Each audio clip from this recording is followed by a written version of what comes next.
Olá pessoal, nesse vídeo eu vou falar sobre os aspectos operacionais do gerenciamento de riscos ocupacionais e um pouquinho um resumo dessa videoaula. Eu vou falar da questão do PDCA, que é o modelo recomendado aí pelo pessoal da Fundacentro, pela equipe do Ministério da Economia, para a gente considerar em toda a questão do gerenciamento de riscos, do PGR também.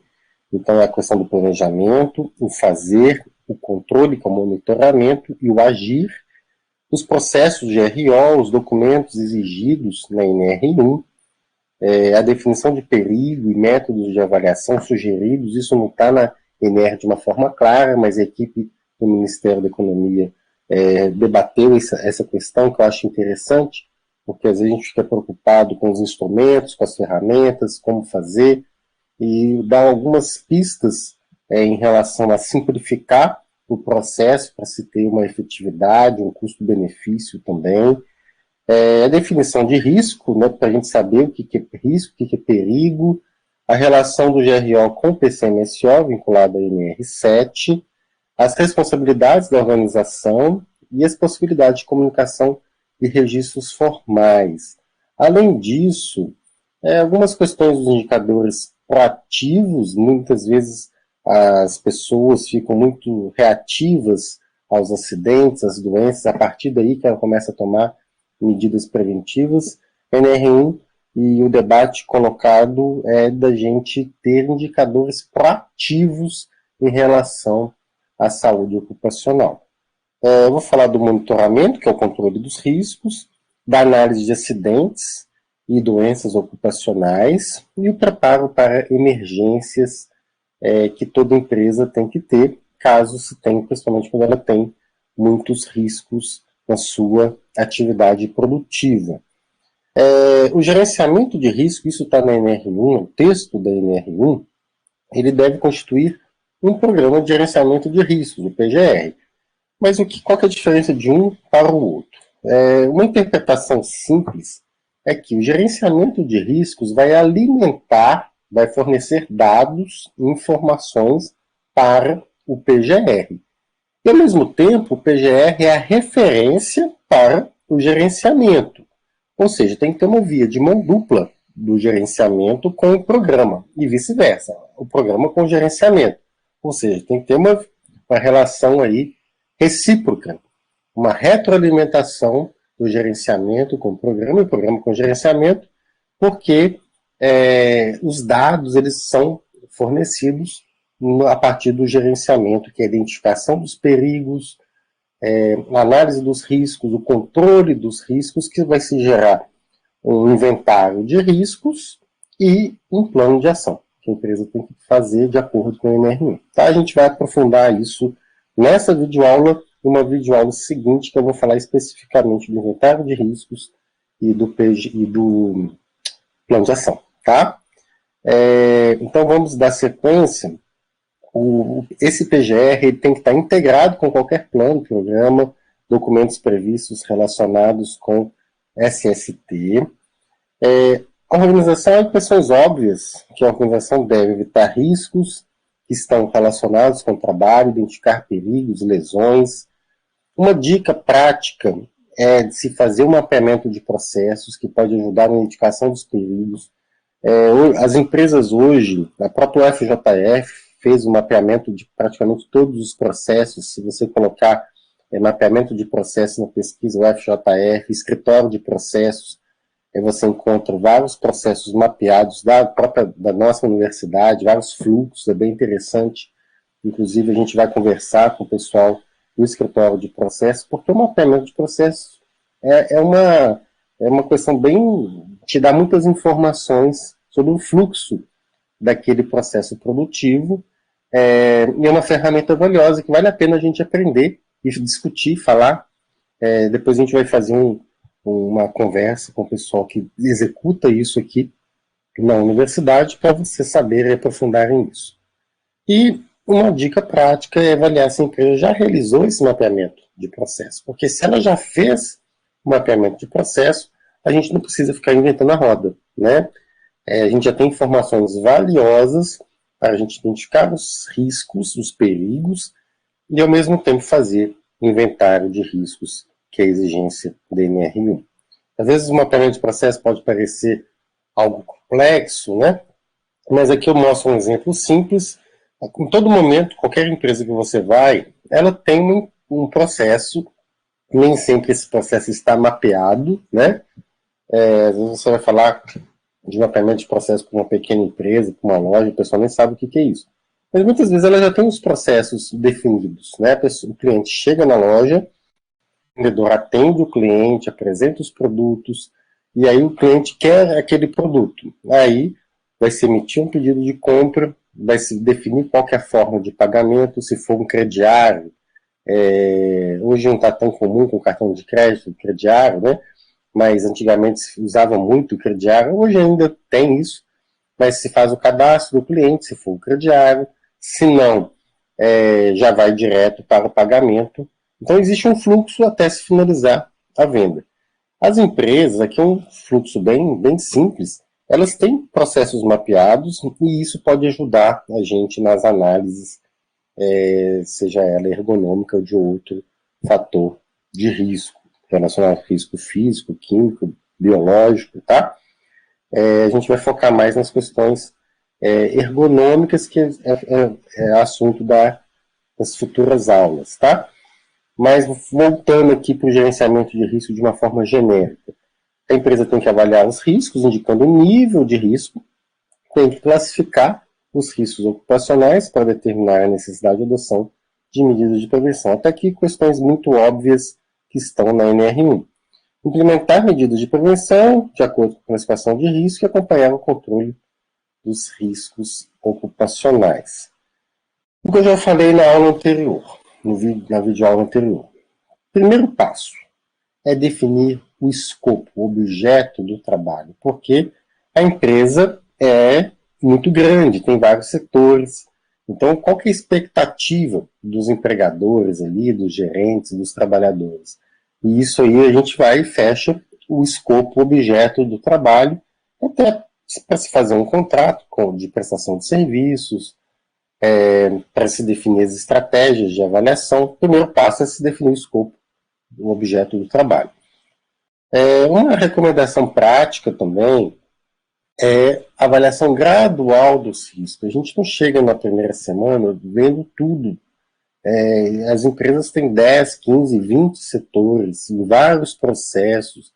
Então, é se avaliar de uma forma gradual dos riscos com a adoção de medidas preventivas sempre que as informações disponíveis permitirem.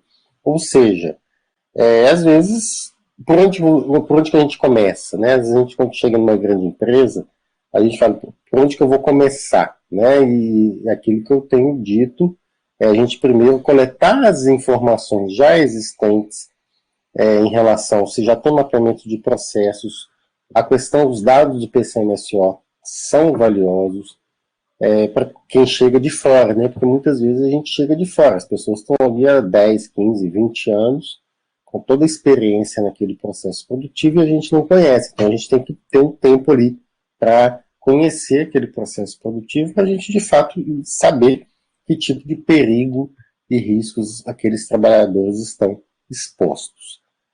Eu já falei também na última videoaula, a gente tem que entender a organização em seu contexto, buscar as necessidades, expectativas de todas as partes interessadas, responsável legal, trabalhadores, determinar o escopo do sistema de gestão de SST. Aqui só para lembrar que a NR1, Gerenciamento de Riscos Ocupacionais, é uma norma guarda-chuva. O nosso foco é a NR17, que é assunto de aulas das semanas seguintes.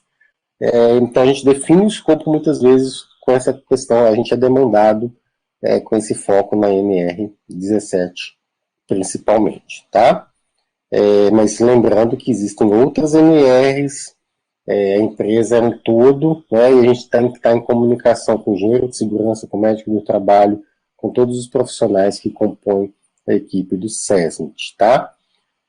Então, aqui a questão da identificação dos perigos, qual que é o escopo do nosso trabalho principal, né, dentro de uma empresa, está vinculada à NR17. Mas não esquecendo, como eu já falei, existem outras NRs, outras informações que são úteis também na avaliação ergonômica. Aqui eu coloquei para vocês um quadro para vocês entenderem um pouquinho a estrutura da NR1. O gerenciamento de riscos ocupacionais são os macroprocessos em que se identifica os perigos e, a partir da identificação dos perigos, se faz a avaliação de riscos que estão vinculados aos perigos, obviamente, né? E o controle dos riscos, ou seja, são 3 macroprocessos: identificação de perigos, avaliação de riscos e controle desses riscos. O PGR já tem 2 documentos, o inventário de riscos e o plano de ação, que é assunto da próxima videoaula. Aqui está o ciclo PDCA: fazer, planejar, fazer, checar e agir. Coloco aqui e disponível para vocês a referência do SESI, CNI, comentários ao novo texto da NR1.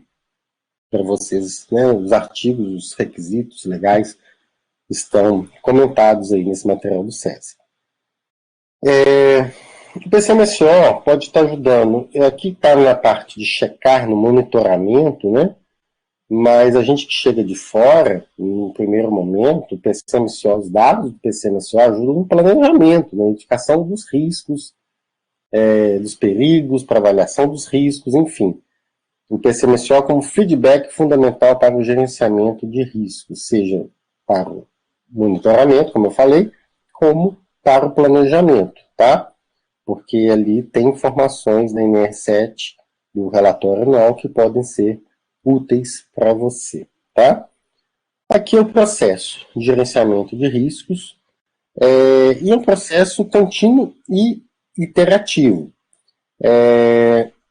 E aí por onde que a gente começa? Né? A gente começa identificando os perigos. Quais perigos tem naquela empresa? É um perigo vinculado à questão ergonômica, um perigo biológico, tem um risco ali, químico, físico, enfim, quais são os riscos, qual que é o nosso objeto de trabalho. Aí tá, você tem que identificar aqueles perigos ali. A partir do perigo, avalia-se o risco, ou não. Se você pode identificar o perigo, já ir direto para a medida preventiva, que a gente chama de medida direta. Você precisa fazer uma avaliação muito aprofundada para saber que uma gaveta no meio do caminho, você pode tropeçar nela, né, se ela estiver aberta no lugar errado. Diminuir sua passagem ali de um corredor, você não está vendo, e tromba numa gaveta aberta. Né? Eu vou mostrar um vídeo para vocês, ele vai estar anexo a essa videoaula, que tem uma demonstração aí de avaliação de riscos e de uma medida direta. Tá? Já estou adiantando para vocês esse vídeo anexo. Então, a avaliação de risco, se necessário, né, porque às vezes não é necessário, porque uma medida direta pode resolver o problema. Medidas de prevenção, implementar e acompanhar aquelas medidas de prevenção, tem que se avaliar a eficácia dessas medidas, e depois revisão da avaliação, às vezes pode ter alguma mudança no requisito legal, alguma mudança de processo, alguma mudança ali naquela rotina da empresa, tem que começar tudo de novo, identificar perigo, avaliar risco, definir medida de prevenção. Vocês estão vendo aí que é um processo dinâmico, não é um processo cíclico, né, numa direção só, tem várias direções, ele é multidimensional aí na questão, tem várias direções, né? Às vezes você está avaliando eficácia e viu que não teve eficácia, você começa tudo de novo, identifica o perigo, porque o programa, às vezes o perigo não foi bem dimensionado, tá? Se tiver acidente ou doenças ocupacionais, aí que se tem que avaliar com mais agilidade ainda, né? Esses perigos e riscos que tem ali na empresa. Questão do planejamento, dados da empresa em geral, PCMSO, atas da CIPA, conversas com os profissionais do SESMIT, relatório dos profissionais do SESMIT, lembrando que o técnico de segurança do trabalho, muitas vezes o auxiliar de enfermagem do trabalho nos hospitais está ali no mínimo 8 horas por dia. Então ele está vivendo ali o dia a dia e conhece bem os modos operatórios ali dos trabalhadores daquela instituição. Qual que é a política de SST da empresa? É uma empresa que valoriza esse assunto, como que valoriza, qual que é a experiência prévia que ela tem com o tema que você vai abordar, tá? Esse histórico aí também é interessante, os aspectos positivos, negativos, qual que é a avaliação que eles já fizeram das medidas implantadas. E a grande dúvida que muita gente tem são na questão dos instrumentos, né, para avaliação, o fazer, que a gente vai falar um pouquinho disso também em sequência. Os processos e atividades, a NR1 divide o levantamento preliminar de perigos de identificar o perigo, tá? Então tem o levantamento preliminar de perigos e identificar os perigos, tá? E um outro processo é avaliar os riscos ocupacionais que estão vinculados aos perigos identificados. Como que podemos fazer a avaliação dos perigos no trabalho? Existem várias checklists, são as listas de verificação dos possíveis perigos, existem checklists para cada tipo de risco. Não esquecer de conduzir a busca de uma forma participativa, isso também está muito claro em todo o texto da NR1. E acho que é importante a gente definir o que é perigo, né, dentro das normas existentes, dentro das referências nacionais e internacionais. Aqui uma norma internacional sobre SST, gestão de SST, em que perigo é uma fonte ou situação com potencial de provocar danos, ou seja, não é só uma fonte, pode ser um episódio, um momento ali, que eles chamam de situação, com potencial de provocar danos em termos de ferimentos humanos ou problemas de saúde, danos à propriedade, ao ambiente ou a uma combinação disto. Tá? Já a Organização Internacional do Trabalho, a OIT, adota o termo fator de risco e o define como que é intrinsecamente suscetível de causar lesões ou danos à saúde das pessoas. Já a ISO 45001, que foi traduzida pela BNT em 2018, define o termo perigo como fonte com potencial para causar lesões e problemas de saúde. Já a nossa NR1 define perigo ou fator de risco ocupacional ou fonte de risco ocupacional. Então, a gente falar fator de risco ocupacional, fonte de risco ocupacional e perigo, a gente está falando a mesma coisa, tá? O que é isso? É uma fonte com potencial de causar lesões ou agravos à saúde. Elemento que isoladamente ou em combinação com outros tem o potencial intrínseco de dar origem a lesões ou agravos à saúde, tá? Aí existem os chamados riscos biológicos, químicos, físicos e ergonômicos, tá? Que a gente vai estar aprofundando depois. Evitar descrições genéricas, às vezes no inventário de risco, às vezes coloca lá, evento perigoso, risco biomecânico, exposição a riscos ambientais, sobrecarga cognitiva, tudo isso está demonstrando aí que pode ser a fonte, né, do perigo, mas a orientação do Ministério da Economia, da Fundação, é que a gente seja o mais específico possível em relação àquele perigo. Então a gente tem que ter isso em mente também. Especificar ao máximo, porque isso vai demonstrar mecanismo de lesão ou de contaminação, se for um fator biológico, por exemplo, ou disposição, exatamente para a medida preventiva ser eficaz. Se vai falar evento perigoso, o que você quer dizer com isso, né?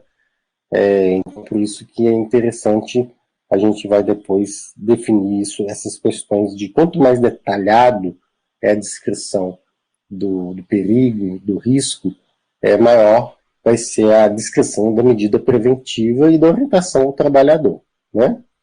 Se você falar para um trabalhador evite perigos, isso também é muito claro para ele, né? Existe o levantamento preliminar de perigos, a primeira etapa do gerenciamento de riscos ocupacionais. É a situação que o risco já pode ser eliminado, ou seja, uma etapa que você tem uma ação direta.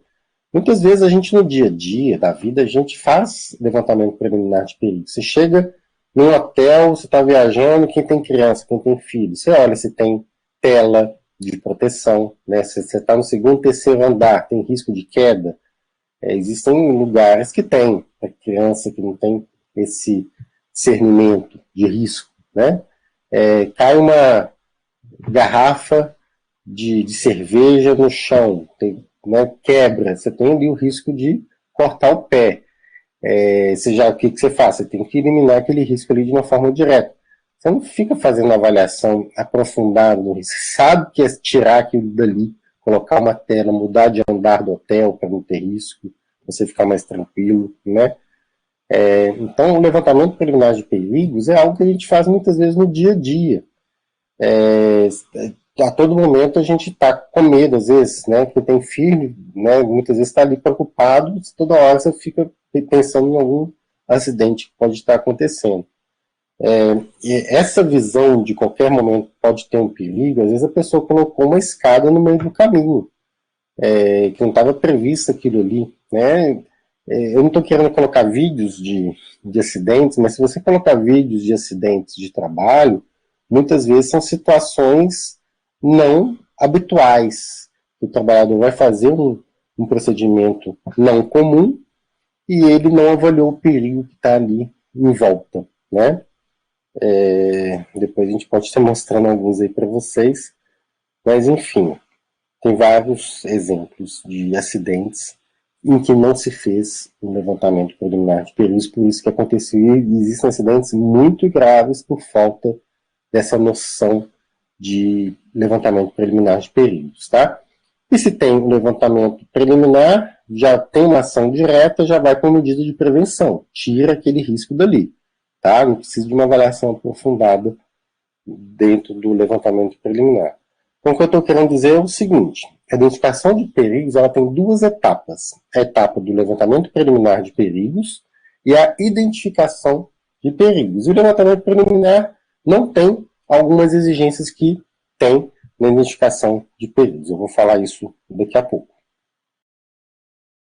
Quando tem que ser feito o levantamento preliminar de perigos? Na minha opinião, tem que ser feito a todo momento. Toda hora a gente tem que estar pensando que pode acontecer algum acidente em grandes empresas. Existem empilhadeiras. Às vezes você está no supermercado e tem aqueles que tem aquelas empilhadeiras que levanta peso muito grande. Então, tudo pode acontecer, né? Recentemente, um supermercado caiu as prateleiras em cima das pessoas. Quem que vai fazer essa previsão, né? Vários acidentes por falta desse tipo de levantamento preliminar. Tem que acontecer antes do início do funcionamento do estabelecimento ou novas instalações, para atividades existentes, ou seja, a todo momento, nas mudanças e introdução de novos processos ou atividades de trabalho. Em resumo, o levantamento preliminar a todo momento pode acontecer um acidente, então a gente sempre tem que estar atento ao contexto ali e possíveis episódios que pode gerar um acidente. Quando na fase preliminar de perigos o risco não puder ser evitado, ou seja, você não vai conseguir ter uma ação direta e vai isolar, eliminar aquele perigo. Aí a organização deve implementar o processo de identificação de perigos e avaliação de riscos ocupacionais, conforme disposto na NR, que a gente vai falar. Mas eu vou fazer aqui um comentário, né, coloquei aqui um comentário do material do SESI-CNI, que a norma não estabelece a obrigatoriedade de se utilizar metodologias de análise de riscos quantitativas ou mesmo avaliação de frequência e probabilidade, o que pode tornar a análise preliminar de perigo uma etapa muito mais rápida e simples. Ou seja, a norma não se exige uma metodologia de análise de risco quantitativa, como eu já tinha falado, tá? Então isso aqui é só para reforçar aquilo que a gente tinha falado.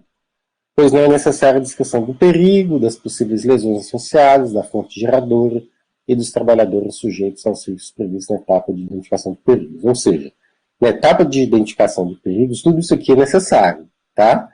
Descrição do perigo, possíveis lesões associadas, fonte geradora, trabalhadores sujeitos aos riscos. Na fase preliminar de perigos, não é necessário isso aqui, tá? A gente vai falar isso também na hora que for falar do levantamento de perigos.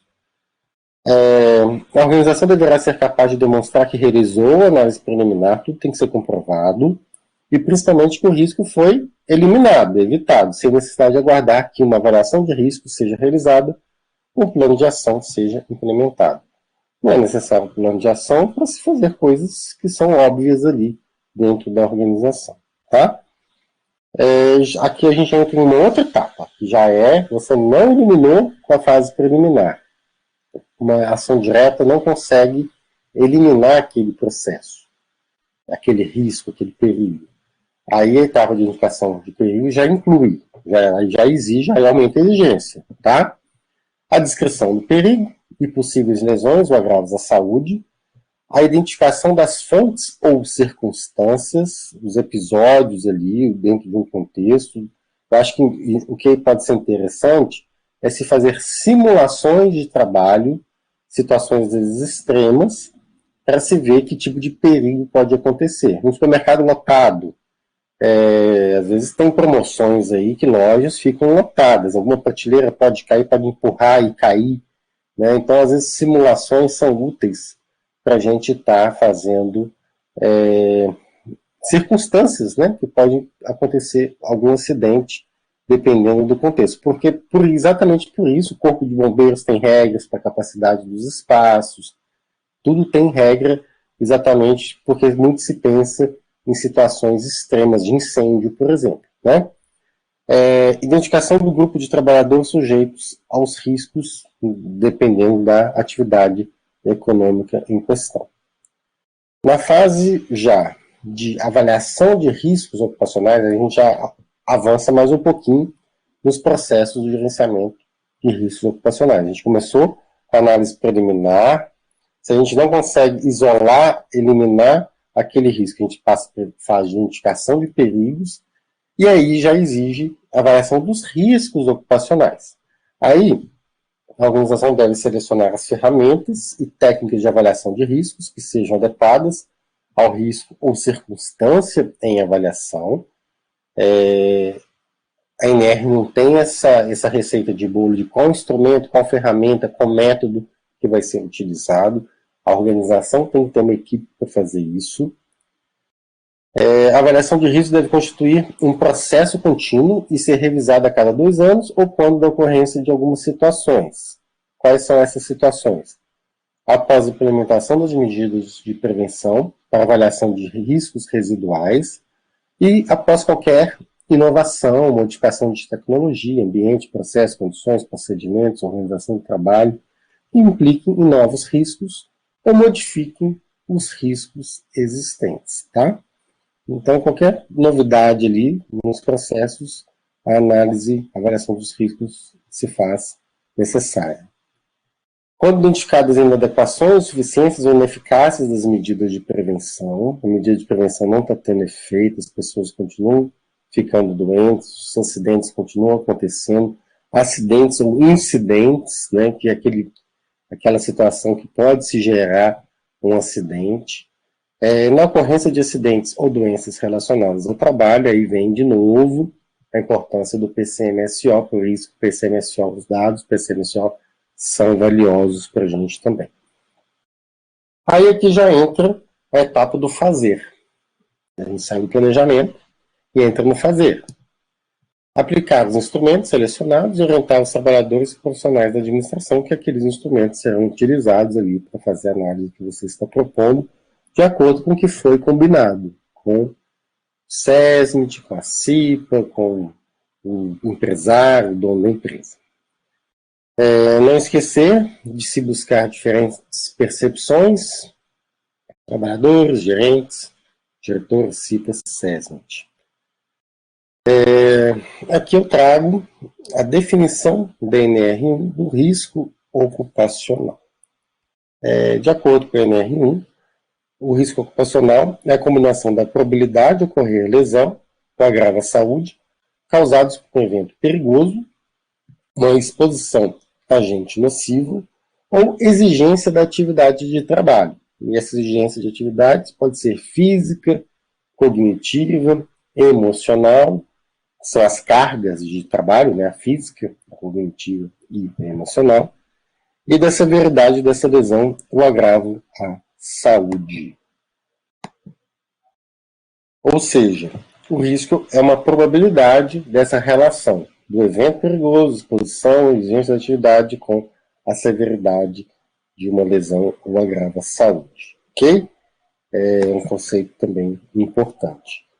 Lembrando que, no caso da NR1, que eu acho interessante, que foi um avanço aí para a fisioterapia do trabalho, é que a organização deve considerar as condições de trabalho nos termos da NR17, ou seja, tem que considerar as análises das atividades, as exigências das atividades nos seus relatórios, aí, no seu inventário de riscos ocupacionais. Não está limitada aos riscos físicos, biológicos e químicos, tá? Ferramentas. Aí vem também uma dúvida que todo mundo tem, isso em todos os procedimentos de avaliação, em um geral, que muitas vezes tem muitas ferramentas disponíveis, muitas vezes a gente usa aquela que a gente tem mais experiência, mas eu acho que uma orientação importante da Fundacentro nos debates sobre a NR1, que eu achei bem didática, né, na questão aí da gente simplificar ao máximo, que muitas vezes tem profissionais que tem aquela premissa de que quanto mais complica, parece que tem utilidade, né? E muitas vezes aquela complicação, aquela análise muito aprofundada não é necessária. E aí vem aqui um slide da Fundacentro, do Ministério da Economia, dos pesquisadores que pensam nisso 24 horas, há muitos anos, tem larga experiência aí na questão da saúde e segurança ocupacional, em que eles preconizam o seguinte: as estratégias de avaliação dos riscos têm que começar com uma avaliação qualitativa, ou seja, uma avaliação mais simples, que muitas vezes não exige tanto esforço, e podemos aprofundar uma avaliação sendo quantitativa, uma avaliação quantitativa com poucas medições, e uma avaliação quantitativa aprofundada. Mas uma avaliação quantitativa aprofundada tem que seguir esse roteiro e, se necessário, com uma justificativa, para de fato aquela avaliação ter uma utilidade, porque se tem um custo de tempo para se fazer uma avaliação aprofundada. Então tem que se ter uma justificativa para isso. Por que está surgindo essa demanda de uma avaliação mais aprofundada? Muitas vezes é necessário, sim, mas tem muitas avaliações ergonômicas ficam na gaveta das empresas porque o empresário não vê muita utilidade prática naquilo. Não só a avaliação ergonômica, muitas avaliações aí que nos debates que a gente tem, né, participado sobre a NR1, que são feitas avaliações muito aprofundadas e às vezes o que é básico não é feito. Então por isso que é importante se ter o que a gente chama de validade de conteúdo da avaliação. E às vezes por isso tem que se pactuar o que a empresa necessita com os empresários ali, com quem está lidando no SESMIT da empresa, com a CIPA, para ver qual vai ser a utilidade de avaliações qualitativas, quantitativas, e aí a gente vai selecionar aquele instrumento que é mais recomendado para aquela situação. Tá? Dentro do PDCA, planejar, fazer, verificar e agir. Lembrar que o controle é importante, monitorar e melhorar ao máximo o desempenho. E esse monitoramento está ali previsto no NR1, no item 1.5.5, tem previstas medidas de prevenção, que a organização deve adotar as medidas de prevenção para eliminar, reduzir ou controlar os riscos sempre que as exigências previstas nas normas, nos dispositivos legais, que a classificação de risco determinar, porque tem um risco alto, moderado, e eu acho que qualquer risco, a medida preventiva tem que entrar naquela organização. Quando se tiver alguma evidência de uma associação, por meio do controle médico, de lesões, agravos à saúde dos trabalhadores com riscos e as situações de trabalho identificados. Ou seja, se tem doença, isso o PCMSO vai nos mostrar, tá? A implantação de medidas de prevenção deverá ser acompanhada de informação aos trabalhadores quanto aos procedimentos a serem adotados e limitações das medidas de prevenção. Isso aqui também eu já comentei no vídeo anterior. Precisamos monitorar o PCMSO, avaliar o impacto de qualquer medida, e o SESI e CNI também bateu muito nesse ponto, que a organização deve medir, né, as suas práticas preventivas. As boas práticas de gerenciamento mostram que só pode se melhorar aquilo que se é possível medir. Então, a avaliação permanente ela precisa ser incluída aí nos procedimentos de gerenciamento de riscos ocupacionais, porque isso está escrito de uma forma muito clara que a organização deve adotar as medidas necessárias para melhorar o desempenho SST, e por isso que o César coloca, precisamos medir, mensurar as práticas para saber se está tendo efeito ou não, tá? E aí vem a ideia dos indicadores proativos, que são indicadores que a gente vai lá buscar, né? Não precisar chegar ali estatísticas de doença, de acidentes, e todas as informações precisam ser registradas e arquivadas ali, exatamente para provar que você está indo atrás das informações relacionadas com o desempenho, tá? O controle ele tem algumas etapas. Eu falei das medidas de prevenção, tem a implementação e acompanhamento dessas medidas, acompanhamento da saúde dos trabalhadores ali pelo PCMSO. Aqui seriam os indicadores proativos, né, de estar buscando as informações, de estar indo atrás dos gerentes, dos trabalhadores, para saber o que está acontecendo, ouvir alguma queixa, aplicar um questionário. Existem alguns questionários que a gente pode estar aplicando para avaliar queixas musculoesqueléticas, por exemplo, dor, algum desconforto, e aí a gente pode estar ali rastreando, monitorando de uma forma mais precoce, né? Não esperar chegar, piorar a situação. Muitas vezes os trabalhadores eles não procuram médicos, eles não procuram se tratar, né? Porque está tão preocupado em manter o emprego dele, hoje o desemprego é muito alto, então ele não, muitas vezes ele não se queixa, mas só que ele só vai piorando o seu quadro, e esse processo crônico depois pode ser um prejuízo aí para a empresa, para a previdência social, para todo mundo, inclusive para ele, né? E às vezes ele não tem essa noção que as coisas não melhoram, né, de uma forma natural, ele precisa se tratar. E aqui também um indicador reativo, que é a análise de acidentes e doenças relacionadas ao trabalho. Então aqui eu vou colocar algumas questões norteadoras relacionadas com os indicadores proativos. Nesses indicadores proativos, o SESI deu algumas sugestões de perguntas que a gente pode estar fazendo relacionadas com o monitoramento. Os controles de riscos previstos no plano de ação foram implementados e são eficazes? Ou seja, aqueles controles ali, ele está sendo usado mesmo na prática? Os meios de consulta, comunicação, treinamento para os trabalhadores e os contratados também estão sendo usados? Eles são eficazes? Ou está ali só no papel? Os trabalhadores estão adotando medidas de controle de riscos nas suas atividades? Ou seja, está tendo adesão àquelas orientações que você passou? Não só você, né? No momento que a gente entra no contexto da empresa, a gente entra no contexto da saúde ocupacional e tem ali orientações de toda a equipe, né? Tem engenheiro, tem médico, vocês já sabem disso, eu não preciso repetir, e a gente está ali como profissional de saúde, tá? Então, mesmo aquelas recomendações, um EPI, né, o capacete, a responsabilidade do técnico acompanhar. O técnico de segurança do trabalho, sim, é responsabilidade dele, mas no momento que você está ali na equipe, é responsabilidade sua também, de estar acompanhando o uso dos EPIs recomendados, tá? Estão sendo realizadas inspeções sistemáticas no local de trabalho, ou é só uma vez por semana, de uma forma aleatória? Essa inspeção como que ela é organizada, né? As inspeções evidenciam que os riscos ocupacionais estão controlados, ou seja, existe um monitoramento, uma ficha para se acompanhar e se evidenciar e se comprovar que está tendo também essa inspeção, né?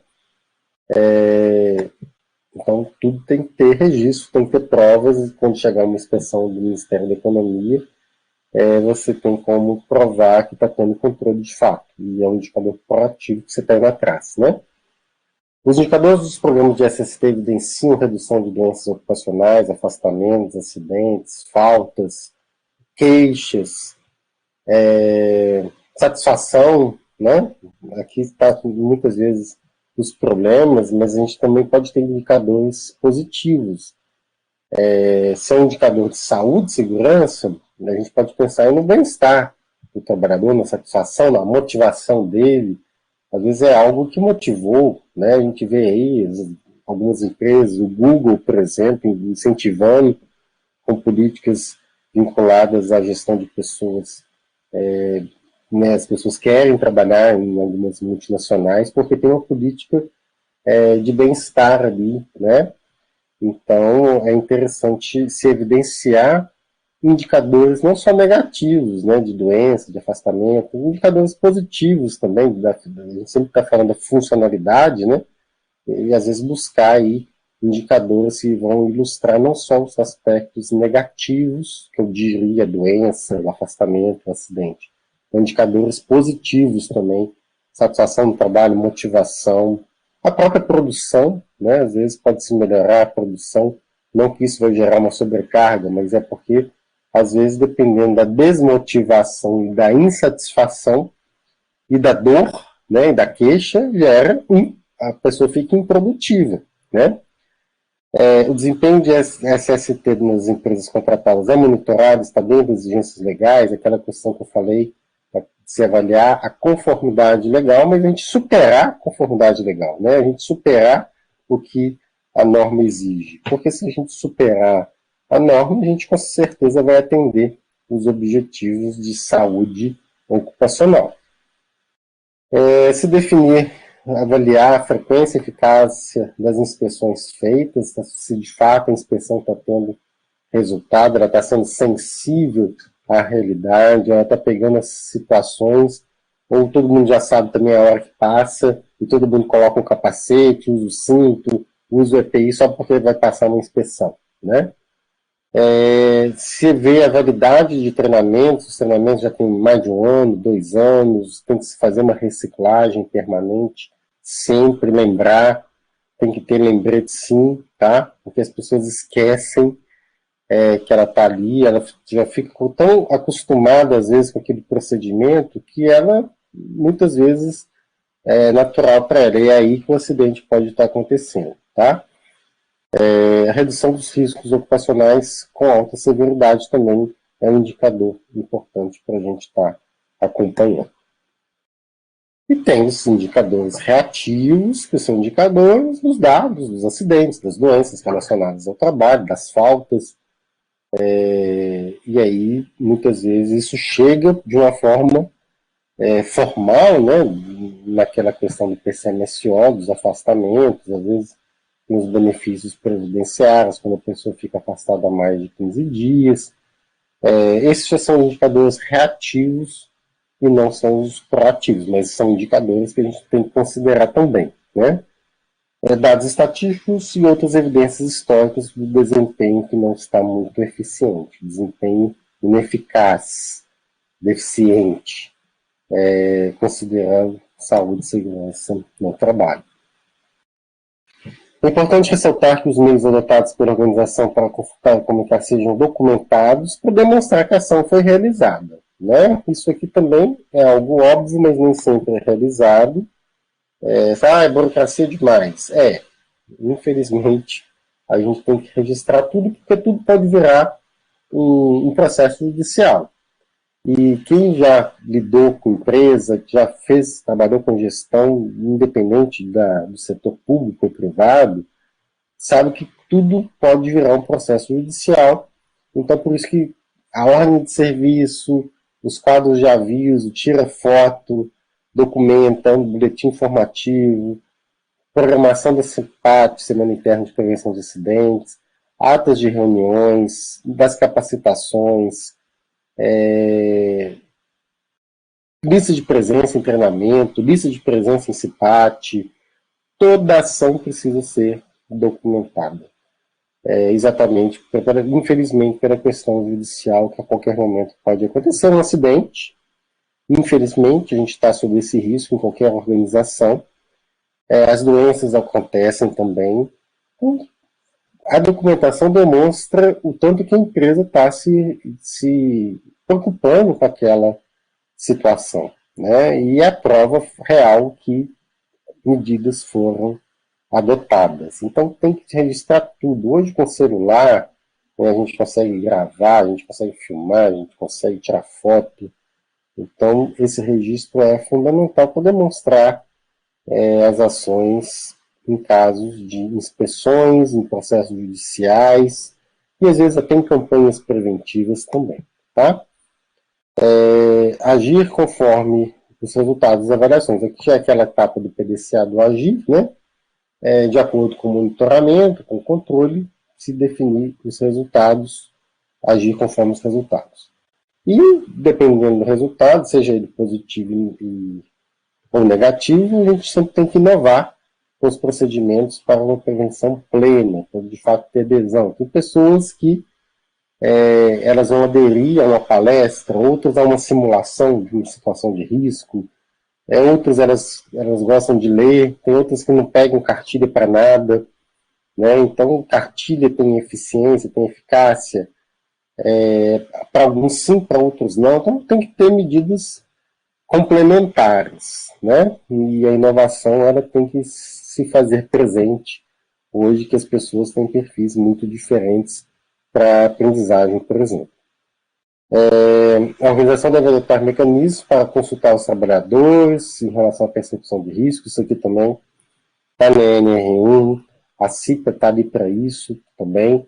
A CIPA não pode ser só um ato burocrático, formal, para cumprir uma norma. Tem que participar mesmo ali, usar a CIPA ali como estratégia nesse ponto. A questão da comunicação aos trabalhadores sobre os riscos também está mais do que claro. É uma exigência não só da NR1, NR7 fala disso, no atestado de saúde ocupacional, que tem que constar lá os riscos, comunicar, a questão da ordem de serviço também. Consulta dos trabalhadores, para quê? Né? Tem o objetivo de ampliar o estado de atenção, na minha opinião, não só dos trabalhadores, da empresa também, né? Porque ali os trabalhadores é quem conhecem os postos de trabalho, os processos produtivos, de maneira a evitar situações de risco para a sua segurança e saúde. Aqui eu coloco novamente o processo de gerenciamento de risco, só para reforçar que é um processo permanente. Ele tem ali uma relação mútua, né, dos componentes em um processo de retroalimentação mesmo, não é um processo que se encerra, porque você está na avaliação de riscos e viu que os perigos não foram bem identificados, você tem que voltar, né? Então, por isso que tem que se ter essa visão aí que e ao mesmo tempo identifica um perigo, não necessariamente você vai fazer uma análise aprofundada, porque às vezes você, numa análise preliminar, viu que uma ação direta já elimina aquele risco, ou seja, atingimos um objetivo importante. E isso também tem que ser registrado, mesmo que seja uma medida simples. Se você tirou a casca da banana no chão, que poderia ser um risco de queda na empresa, é uma coisa tão óbvia, né? Mas você está ali prevenindo um risco de queda, né? Algo óbvio, mas que é necessário o registro. Ninguém poderia ter jogado uma casca de banana no meio do caminho, né? Mas eu estou dando esse exemplo simples, porque às vezes coisas simples, a gaveta aberta na hora errada, né, no lugar errado, uma cadeira que está no lugar errado, às vezes tem coisas, gente, que no dia a dia, você pensa numa pessoa com deficiência visual grave no ambiente de trabalho. A gente coloca uma cadeira no meio do caminho, ela vai tropeçar naquela cadeira, porque não está no corredor, não era para estar ali. Né? Chegou um material, não tem onde colocar. Vamos colocar no corredor. Isso é comum também em muitos lugares. Aí coloca no corredor. Cada pessoa com deficiência visual, ela está acostumada a todo dia passar ali sem nenhum obstáculo. Aí vai e se coloca o material ali, porque chegou não tinha onde colocar. Vai acontecer alguma coisa. Vocês concordam comigo? Então, isso tudo precisa ser considerado. O perfil daqueles trabalhadores que estão ali. Às vezes, quem chega com o caminhão lotado e o descarregador não pensa nisso. Né? Por isso tem que ter alguém ali atento o tempo inteiro nessas questões de acidentes, porque às vezes o dia a dia é muito corrido e o trabalhador, ele executou a sua tarefa, ele quer ficar livre daquela carga. Ele coloca onde às vezes foi mais conveniente para ele. E às vezes onde foi mais conveniente para ele pode estar gerando um risco de acontecer alguma coisa. Tá? O NR1 também faz essa previsão de análise de acidentes e doenças relacionadas ao trabalho, que isso tudo precisa ser documentado, tem que se considerar as situações geradoras dos eventos, levando em conta as atividades efetivamente desenvolvidas, também de trabalho, materiais e organização da produção do trabalho. Identificar as fontes, os fatores de riscos relacionados com o evento, com o acidente ou com a doença, fornecer evidências para subsidiar e revisar as medidas de prevenção existentes. Aprender com o erro, né? Se teve um acidente, se a doença está acontecendo ali, pode-se aprender com os erros. E é exatamente isso que é a ideia de se fazer essa análise, se mudar as medidas de prevenção, se mudar e usar aquilo como exemplo para não acontecer um novo episódio. Tá? Um outro ponto previsto na NR1 é a preparação para as emergências. A empresa tem que estar preparada, tem que estabelecer, implementar e manter procedimentos de resposta no cenário de emergências, de acordo com os riscos, as características e as circunstâncias das atividades. Os procedimentos de resposta aos cenários de emergência devem prever os meios, recursos necessários para os primeiros socorros, o encaminhamento de acidentados, as medidas necessárias para cenários de emergência de grande magnitude, quando for aplicado. Tá? Eu falei no início, eu vou repetir. O PGR, Programa de Gerenciamento de Riscos, deve conter, no mínimo, os seguintes documentos. Aqui diz, no mínimo, que a ideia, de acordo com o debate colocado, é que seja um processo simples, com poucos documentos, mas eu não acho simples, é bem complexo, porque se envolve vários riscos, um inventário de riscos. Né? Então, o PGR tem que conter esse inventário de riscos e um plano de ação, considerando os riscos existentes. Então, aqui lembrar que o GRO, Gerenciamento de Riscos Ocupacionais, tem 3 macroprocessos, que é a identificação de perigos, avaliação de riscos e controle desses riscos. A identificação de perigos tem ainda uma fase preliminar, tá? E é importante destacar essa fase preliminar, porque na fase preliminar algumas exigências não são necessárias. As exigências da identificação de perigos, identificar fontes, medidas de prevenção, os trabalhadores expostos, isso é exigido na identificação de perigos e não na identificação preliminar. E a gente entra agora no PGR, que é o inventário de riscos e plano de ação, que é o assunto da nossa próxima aula. Então, gente, muito obrigado aí e até a próxima videoaula sobre o PGR.